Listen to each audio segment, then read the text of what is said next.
Monsieur Wilkins Alongo, bonjour. Bonjour. Vous avez suivi ce qui s'est passé au Burkina Faso avec le départ précipité de Monsieur Blaise Compaoré sous la pression de la population. Est-ce que vous avez un commentaire là-dessus? Oui, j'ai un commentaire.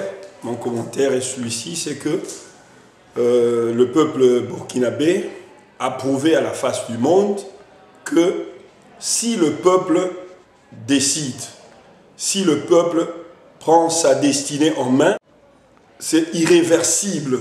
Nous devons savoir que si un peuple décide de prendre sa destinée en main, il ne faut pas jouer avec ce peuple. Un peuple qui a été martyrisé, chosifié, minimisé pendant plus de 27 ans. Et aujourd'hui, cela doit servir de leçon aux autres dictateurs qui continuent à s'accrocher au pouvoir. Blaise Compaoré est parti suite à la pression populaire. C'est pour dire qu'on ne joue jamais avec un peuple. Le peuple burkinabé s'est manifesté suite au désir de M. Blaise Compaoré de traficoter la Constitution. Mais il s'est fait qu'en RD Congo, il y a un pareil scénario en chantier. Vous pensez que les mêmes causes produisant les mêmes effets, on peut penser qu'en RD Congo, on pourrait avoir pareil soulèvement populaire? Certainement, parce que aujourd'hui, en République démocratique du Congo, il y a un véritable mépris du peuple. Et ce mépris constitue un véritable syndrome qu'il faut éradiquer absolument. Et moi, je pense que c'est la responsabilité de la vraie et sincère opposition. C'est cette opposition-là qui doit suivre la volonté du peuple. Parce que le peuple ne veut pas. Le changement de constitution au Congo se fait en faisant fi de la volonté du peuple.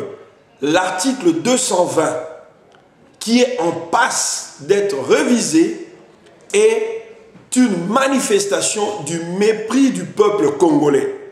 Voilà pourquoi nous lançons un appel pathétique, pressant au peuple congolais, parce que nous sommes convaincus qu'à part le soulèvement populaire, il n'y aura pas un véritable changement, un changement radical, un changement que nous voulons total. Il faut que le système qui s'accroche dans notre pays soit déraciné, brûlé et jeté dans l'eau. Et d'après vous, quel pourrait être le déclencheur de ce soulèvement populaire dont vous parlez? Je suis convaincu d'une chose, que ce que les combattants font ici au niveau de la diaspora, ils doivent continuer à marteler, à s'organiser davantage pour insuffler, pour donner le temps au soulèvement populaire.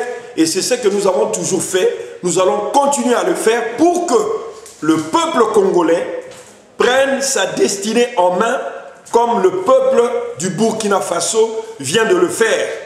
C'est la seule et unique issue qui nous reste en République démocratique du Congo. Sinon, en 2016, il n'y aura pas d'élection sincère et honnête.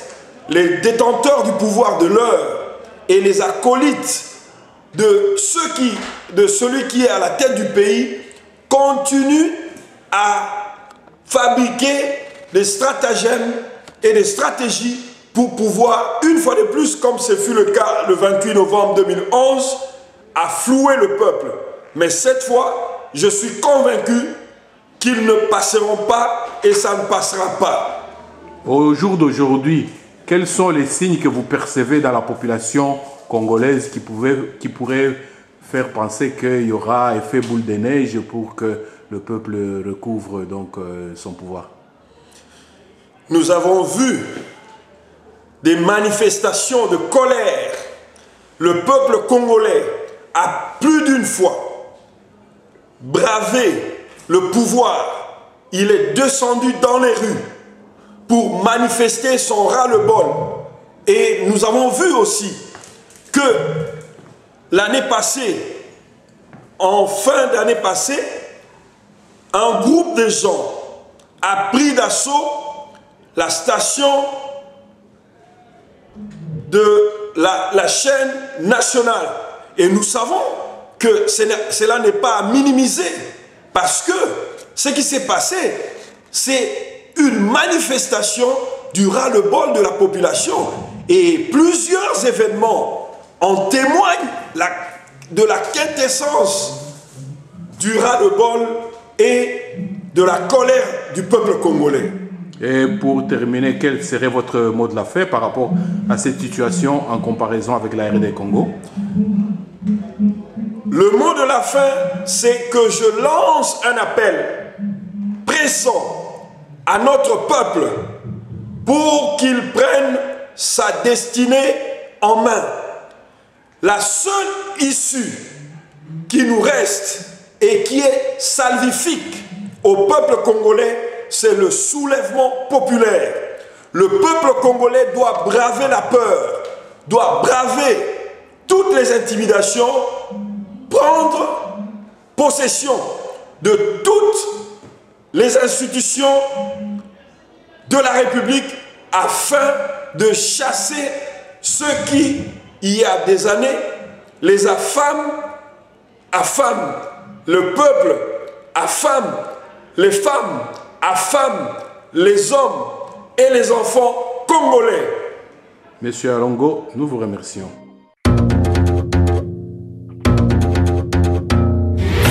Le débat africain, Alain Foucault.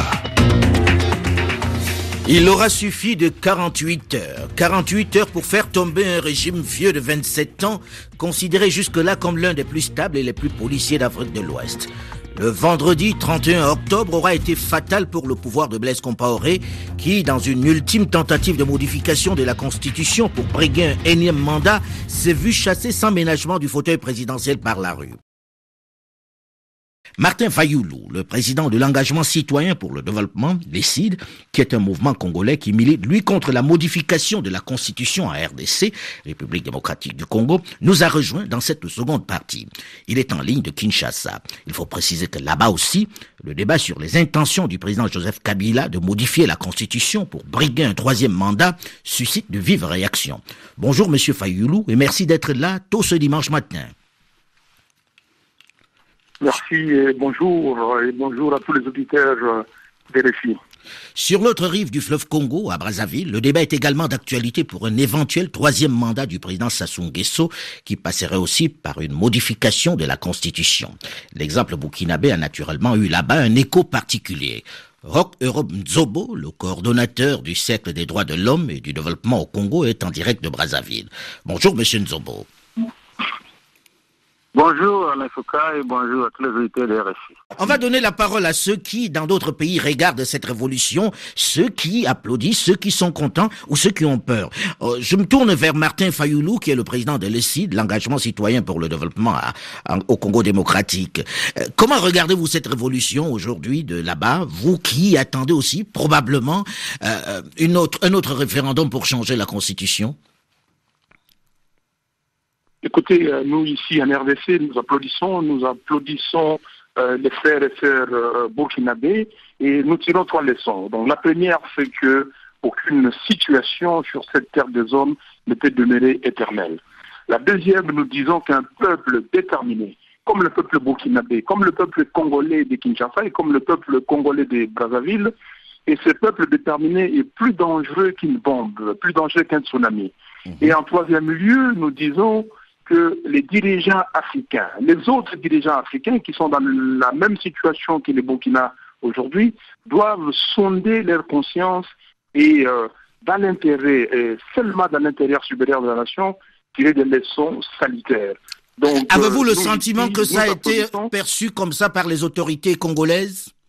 Ah oui, mais les autorités congolaises aujourd'hui, on ne les entend pas. La radio-télévision nationale congolaise, la RTNC, n'a pas diffusé les événements du Burkina Faso. Est-ce que vous pouvez comprendre cela? Carrément. Donc le peuple, les dirigeants Pardon? Je dis carrément. Et du côté de Brazzaville... Et du côté de Brazzaville, M. Nzobo, est-ce qu'on a commenté ces événements au Burkina Faso? Comme me dit mon ami de la RDC, c'est la même chose, c'est le statu quo. Il n'y a pas eu beaucoup de commentaires sur la situation qui s'est déroulée en RDC au niveau des médias. On n'en parle pas alors? Non. Et la presse, est-ce qu'elle commente ça? Est-ce que la presse privée ou les partis d'opposition commentent ces événements au Burkina Faso?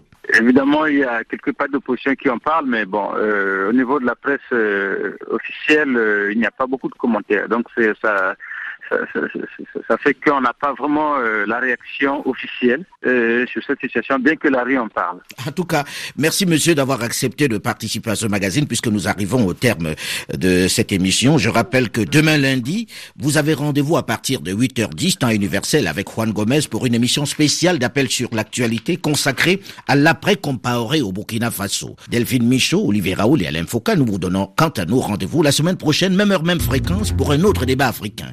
Mais tout de suite, une nouvelle édition du journal sur Radio France Internationale. À très vite.